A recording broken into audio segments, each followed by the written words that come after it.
elles sont venues avec leurs lunettes de soleil. Est-ce que on doit s'angoisser pour vous qui êtes professionnel de l'ALIA ou pas ? Non ? Non, c'est bon, on est tranquille là.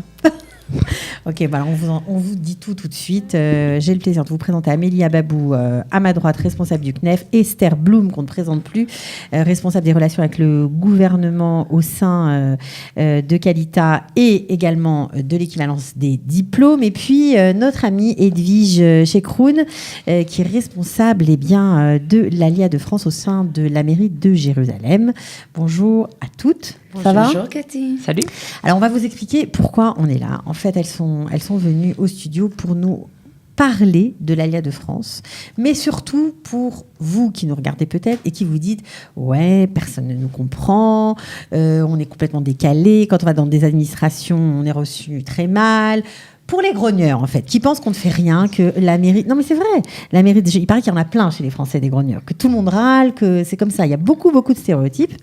Et donc, elles sont là pour nous expliquer qu'elles ont décidé de prendre ce problème à bras-le-corps et d'expliquer à tous les problèmes de l'ALIA qu'est-ce que c'est que cette ALIA de France ? Qui sont ces Olim de France ? Voilà. Alors, c'est pas un truc public, c'est vraiment réservé aux professionnels de l'ALIA. Ça aura lieu à la mairie de Jérusalem le 26 juin 2018. Mais nous, comme on est un petit peu dans les coulisses, on voulait vous en faire part, voilà, tout simplement. Alors, déjà, on va rendre à César ce qui est à César, comme j'aime bien le faire.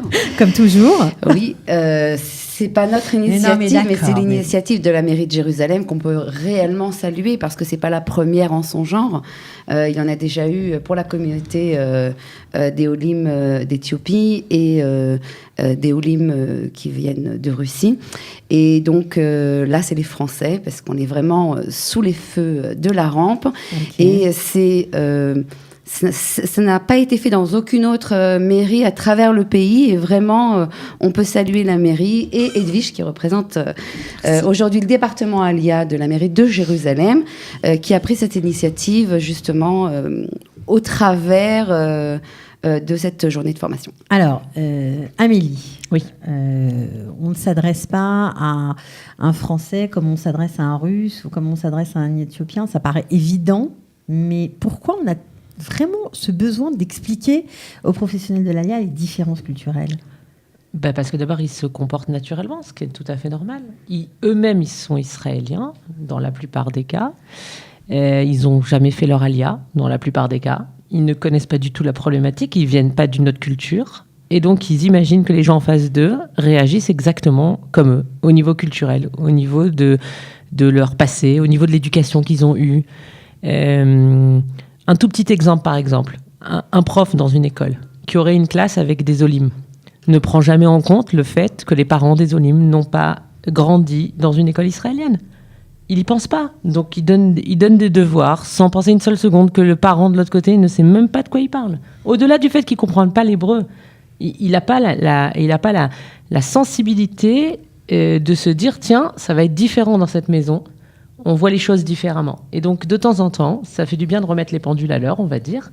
Et donc là, je remercie et je dis kol hakavod aux différents shoutafim, c'est-à-dire Qualita, la mairie et le CNEF qui est rentré dans cette aventure, d'organiser cette journée de formation, ce séminaire de formation. C'est-à-dire qu'on va rassembler tous les professionnels de l'ALIA, pas que des gens de Jérusalem d'ailleurs. C'est pas justement ouvert à tous les professionnels de tout le pays. De tout le pays, et c'est pas que des francophones, justement, au contraire. Tous ceux qui ne connaissent pas le monde français est plus que bienvenue. Et c'est pour eux qu'on fait ça. Alors, Esther, tu as dit tout à l'heure que vous avez eu, vous aussi, ces journées de formation pour organiser pour... Qu'est-ce que c'est que l'ALIA d'Éthiopie ? Qu'est-ce que c'est que l'ALIA de Russie ? Qu'est-ce que ça vous a apporté à toi Edwige ? Énormément.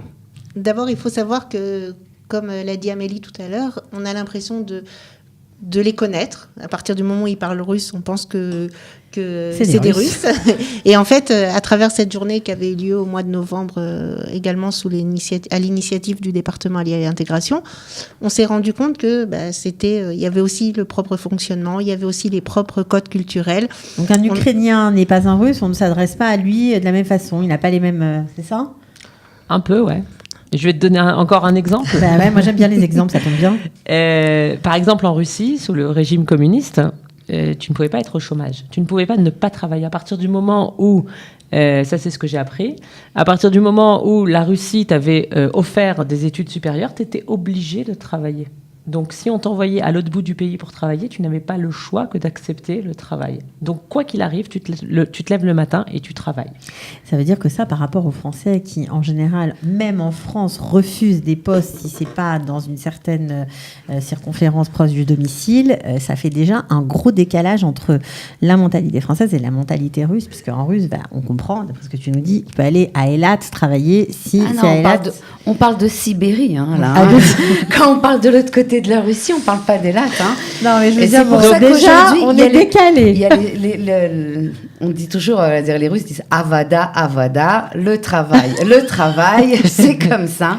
C'est la priorité. On se lève le matin, on va travailler. Donc, quel que soit, en fait, si c'est notre domaine déjà, professionnel. Ça fait un gros décalage.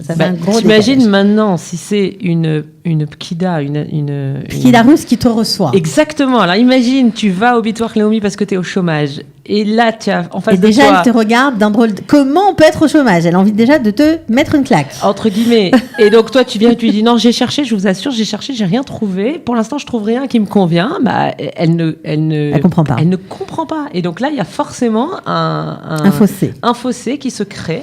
Et si on expliquait peut-être justement à cette personne qui travaille dans le monde de l'ALIA, de près ou de loin, quel est ce fossé qu'en France, on peut rester au chômage pendant 2 ans et continuer à gagner presque un salaire à 100%. Oui. Et ben, peut-être qu'elle aura un autre regard et qu'elle pourra comprendre différemment justement cette population. Ok. Alors, qu'est-ce qu'il va y avoir dans ce programme que vous nous avez concocté, Edwige ? Parce que c'est la mairie de Jérusalem, alors. D'abord, ça ne se passe pas à la mairie elle-même. On a décidé de prendre un lieu un peu... neutre. Non, un peu symbolique pour les francophones à Jérusalem. C'est-à-dire qu'on fait ça comment ça s'appelle ? Le nom, il est long. Oui, comme étant donné que le centre des Juifs d'Afrique du Nord. Okay. Le centre des Juifs d'Afrique du Nord, qui a été entièrement refait il y a quelques années, qui est en fait un endroit qui a été refait comme un palais marocain. Et donc, on s'est dit que c'était bien de le faire là-bas, parce que c'était un endroit qui mérite d'être connu. Pour ceux qui ne connaissent pas, c'est à quelques pas de Mamilla, et c'est un chouette musée à visiter. Donc voilà, donc ça se passe là-bas. Et on a essayé un peu d'envisager différents angles de vue, d'inviter et des professionnels et des olim eux-mêmes qui ont des choses à raconter sur leurs histoires d'Alia. Les statistiques de cette population qu'on a l'impression de connaître, où tout le monde nous dit il y en a plein. Mais ça veut dire quoi plein ? Ça veut dire quoi beaucoup ? Ouais. Donc Vous allez faire tomber aussi les stéréotypes. Les Français sont tous riches, les Français sont tous religieux, les Français sont tous c'est vraiment le but de la journée. Donc on a gentiment invité, on a invité Judith Mergui qui a gentiment accepté. Donc on attend de voir justement ce qu'elle nous prépare pour justement en hébreu, pour nous montrer quels sont les stéréotypes, ce qu'on a l'habitude de voir au niveau de la population. Aussi le professeur Denis Charbit de l'université de Tel Aviv, qui viendra un peu nous parler de qui sont ces Olim de France, avec une vision historique. Qui sont ces juifs français en France ? Est-ce qu'on est heureux comme un juif en France ? Il va essayer de répondre à cette question. Ok.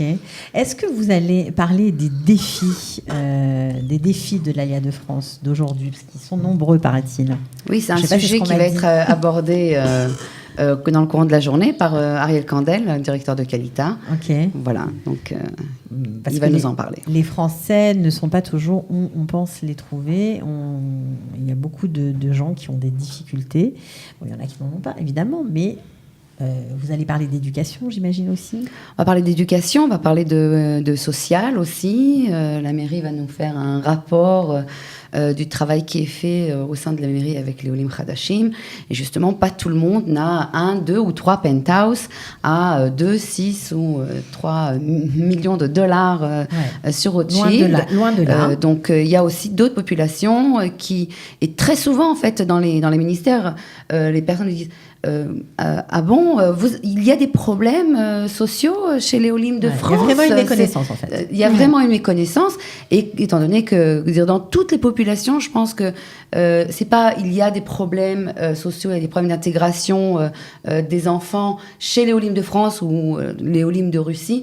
Nous sommes tous des hommes, et nous avons tous, bien entendu, des difficultés quand il y a un processus, quand il y a une crise et un processus d'intégration. Je vais même aussi dire que même les professionnels francophones qui sont depuis plusieurs années dans ce domaine... Depuis 30 ans, 35 ans, qui ont fait la guerre il y a très longtemps. Il y a très longtemps. Sont déconnectés. Ils ne sont pas déconnectés parce qu'ils sont toujours en train de se connecter. Mais l'idée aussi, c'est d'apprendre aussi qui sont ces Olim de 2018, qu'est-ce qui a changé. S'il y a quelques années, on prenait un enfant, on le mettait à l'école et ça marchait, ou ça ne marchait pas d'ailleurs. Aujourd'hui, c'est différent. Il y a tout ce qui est le lien à la France, et la déconnexion, elle est moins forte. Le lien avec le monde, ils gardent leurs copains de France, ils leur parlent tous les jours...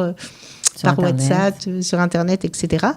Donc, en fait, cette population a aussi énormément changé. Les papas, ils travaillent en France, les mamans travaillent en français. Enfin, je veux dire, cette population a énormément changé. C'est quelque chose qu'on ne voyait pas jusqu'à il y a 10, 12 ans, quoi. Mm-hmm.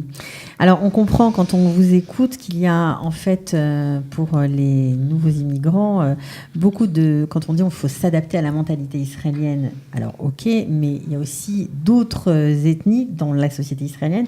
Alors, on a l'impression qu'il faut s'adapter à tout le monde aussi. Il faut s'adapter aux Russes, il faut s'adapter aux Éthiopiens, il faut s'adapter aux Américains. C'est un mix qui fait que c'est pas toujours évident. Mais j'imagine qu'il y a aussi beaucoup de succès. Il y a les succès aussi de l'intégration, parce que vous faites un travail formidable, franchement. Et j'espère que vous allez les aborder. On va faire. Il y a 3, ce qu'on appelle Sipur Hatzlacha, des histoires de réussite. Donc il y a 3 personnes ou sortes de personnes qui vont venir nous parler et pour nous raconter justement leur réussite. Aborder les différentes difficultés, essayer de comprendre aussi qu'est-ce qu'Israël leur a apporté, quelles sont les forces qu'Israël leur a données. Donc on a fait venir des artistes, on a fait venir des jeunes, et on a fait venir aussi un couple. Voilà, je ne dis pas maintenant qu'est-ce qu'il y aura, c'est pas parce que c'est fait, mais on ne peut pas tout dévoiler maintenant. D'accord. Mais le but aussi, c'est de montrer aux professionnels que d'un côté, on a besoin d'eux, on a besoin de l'aide de tout le monde et de la compréhension de tout le monde pour aider les Olim de France. Et d'un autre côté, il faut aussi savoir que le peu d'aide ou le maximum d'aide qu'ils vont recevoir va leur permettre vraiment de réussir. Et c'est quoi cette réussite ?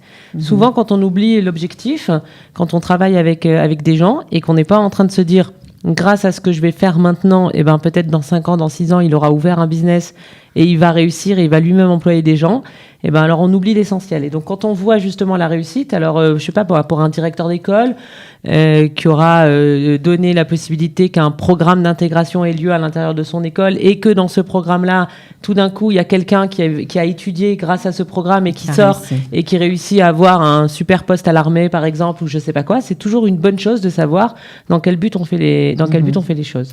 Bon, en tout cas, on voulait vraiment mettre à l'honneur ce séminaire de formation pour les professionnels, on le rappelle, mais c'est pour vous qui nous écoutez, pour savoir que oui, vous nous intéressez, on s'inquiète pour vous, on veut vraiment que votre arrivée soit facilitée ici, que les gens sachent qu'est-ce que c'est qu'un juif de France, tout simplement. Tu nous as demandé des chiffres, on va t'en donner juste un petit. J'ai pas osé reposer la question. Il y a un chiffre qui est quand même impressionnant, il y a plus de 130 personnes qui sont inscrites à cette journée.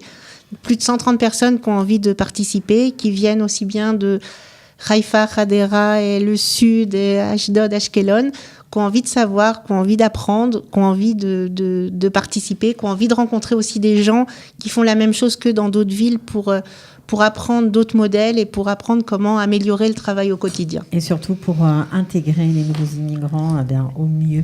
Et en plus de ça, on ne leur a pas dit que c'est Franck Dilaï qui fait le buffet. C'est le grand secret d'Amélie.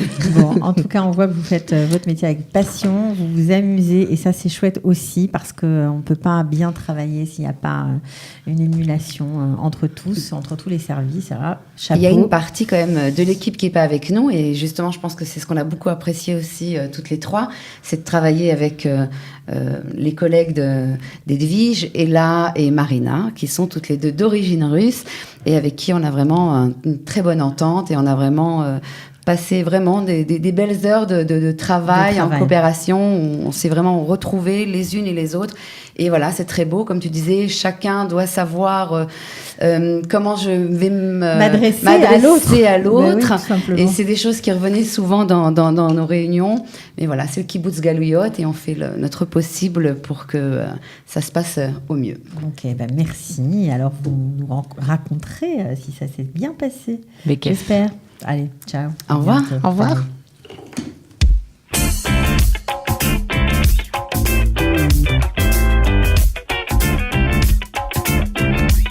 Les professions réglementées, les équivalences, les nouveautés qui vous concernent, on vous dit tout dans les dossiers Qualita. Les dossiers Qualita, pour en savoir plus sur l'ALIA.